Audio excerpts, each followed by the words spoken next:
things are starting to change around here. I'm currently in the process of implementing a few new things. You can kind of sort of think of it as me moving.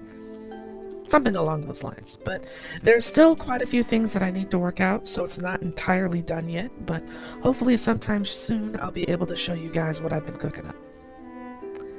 Anyway, that aside, Monster Hunter Wilds is just a few days away, and although I personally have no intention of getting the game myself, for a bunch of various reasons, I thought that this would be a unique opportunity to take a look at the game's performance and highlight some of the concerns that longtime fans and newcomers have with the PC release, and just the overall release in general. So, I took the hit, downloaded the 30 gigabyte benchmark test for Monster Hunter Wilds, and booted it up to see how my PC would do with the new release. Let's take a look.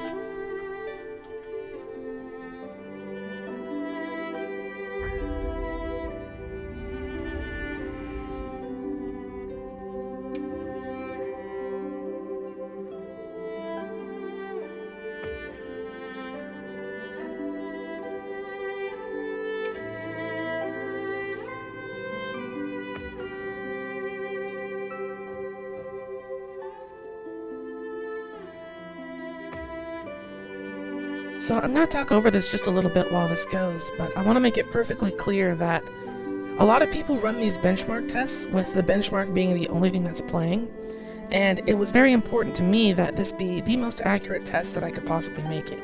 So rather than just run the benchmark by itself, I also had OBS and my VTubing software open, as well as my web browser and Discord. Pretty much, I wanted to make my computer test this under the exact same environment that I would be if I were to stream or record this game.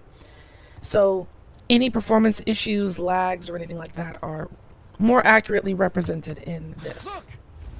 I also want to make it very clear that the average FPS isn't that important to me because it doesn't tell a very full picture. There are various points in the benchmark where the frame rate is significantly higher or lower, and it was prudent to make sure that I understood when those points were, pay very close attention, and see if I could understand why it was happening. Now, I did run this test 3 times, starting with Ultra. The results, well, you can see those for yourself, but rather than just go in with my own personal opinions, I think it's a good idea to just present you guys with the information and a simple question. Obviously, your computer is going to vary, as will your performance. But the question is, is directed to Capcom, and the question is this the best that they can really do? And is this an experience worthy of $70? Now, I have my own opinions about it, obviously, and optimization is one of those things that you'll hear me bring up a lot in pretty much every game I play, because it's important to me. This is not a $60 retail experience. This is a Neo retail $70 experience. And I said I wouldn't present my opinion, but here I go with it anyway. To me, personally, a $70 experience is something that is a top-of-the-line game experience, regardless of your tier of computer. So if you're going to spend $70, regardless of if you have a low-spec, mid-spec, or high-spec PC, it should be something that you can get some sort of enjoyment out of, and it should be with you in mind. Now, this of course does mean that they'd have to design and optimize the game to run on all 3 tiers of computer, but I mean, the extra money that they're getting should make up for that, right? I mean, if a tailored experience isn't what you're buying, then what is the extra money even for? But putting that aside for a moment, as I was watching this benchmark, I noticed that the frame rate dips weren't where I expected them to be. When the parts are playing that I would assume are regular gameplay, it's actually running very well, even on Ultra. The things that cause my computer to struggle and lower the frames and the average frame rate all happen to come from the environment and cutscenes or cinematic events, set pieces where control is taken away from the player to show the landscape or the scene of a town or whatever. And at first I thought that this might just be my hardware acting up, but when the frame rates dipped at the same parts across all three tests, I started to realize that this is actually something that I could replicate. Like, the frame drops at the same spot regardless of what settings I have it on. That tells me that it's less my system and more these are the parts of the games that need more polish, these cinematic cutscene portions. And I assume that this is all in-engine, but I don't know that for sure. The other thing I noticed is that the quality changes across medium, high, and ultra don't really seem to have that big a bearing on like the character models. I mean, there are, of course, some background NPC characters that seem to be of a lower quality as you change the settings. But overall, the big difference that I was noticing was in the environment. Rocks looks less like rocks and more like PlayStation 2 Play-Doh. Grass starts looking, even on Ultra, I'll be honest, the foliage didn't look all that good. But that problem got worse as the settings went down.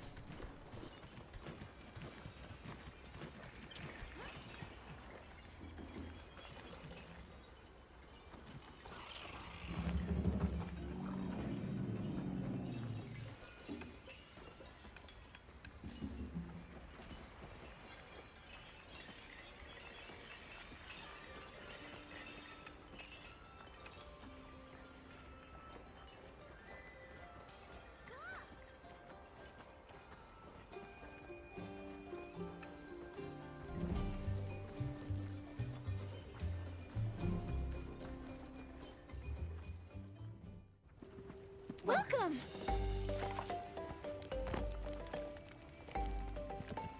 Please Go eat. ahead, help yourselves.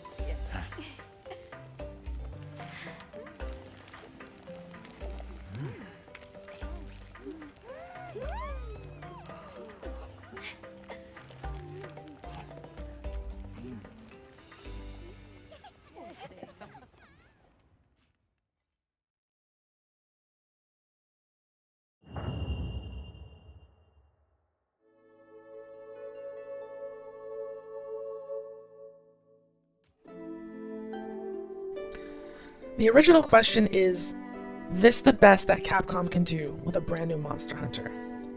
And I want you to maybe take a look at the footage from this benchmark and then go back to something like Monster Hunter World, which I would remind everybody was a PlayStation 4 game that was a $60 game. Does this game look that much better to sacrifice its performance that much? I didn't just take my own samples, I also got Dez and Kokoro to run the benchmark as well, and to be completely honest, even though the numbers were drastically different, there was something about it that just kind of left me thinking, like, you guys have better computers than me, and obviously that means that your games run better, but I was expecting the difference to be a little bit more significant. Now, I'll leave it up to them to decide whether or not a game like this is worth $70 US, but the information is right there on the screen. And to be completely honest with you, running this at medium settings is an absolute joke. Yes, that is where I had the most frames and everything, but the game looked so unbelievably bad that I was wondering what even the point was. This is a pretty bad way to experience a game. I find it hard to come up with excuses for medium settings to look like this on modern systems when you had games like Final Fantasy XIII and The Last of Us on the PlayStation 3. And at the time, those were marvels of the hardware and a testament to how far you could push the system. But even if you look at those games now, they hold up incredibly well, proving that you don't have to sacrifice aesthetic for performance. Those games run. And while sure they do experience some frame dips, it's still a very playable experience. I mean, of course it is. Those games sold really well.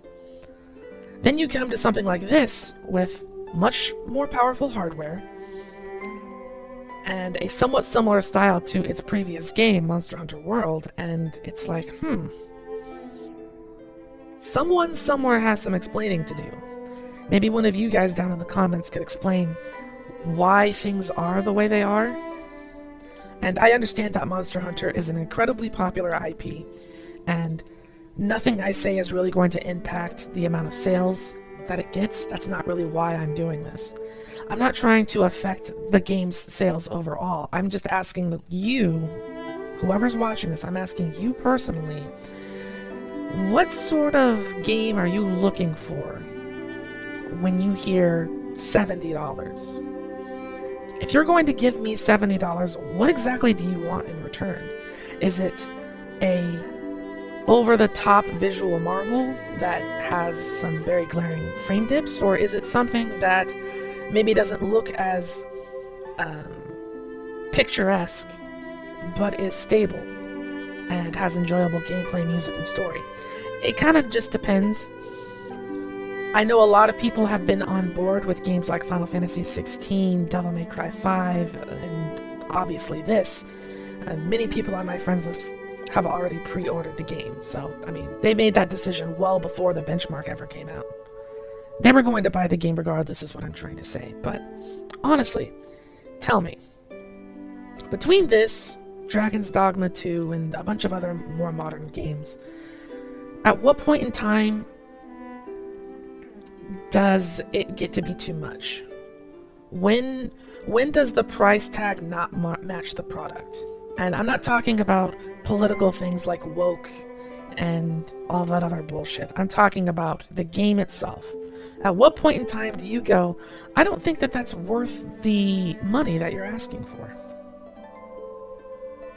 I'd also like to mention that this benchmark isn't going to be accurate to the actual release of the game, because it's already confirmed that Monster Hunter Wilds will use Denuvo DRM. And as we all know, Denuvo negatively impacts gameplay performance. So even if you get a high score or a score that you are pleased with on this benchmark, remember that it's actually not going to run that good.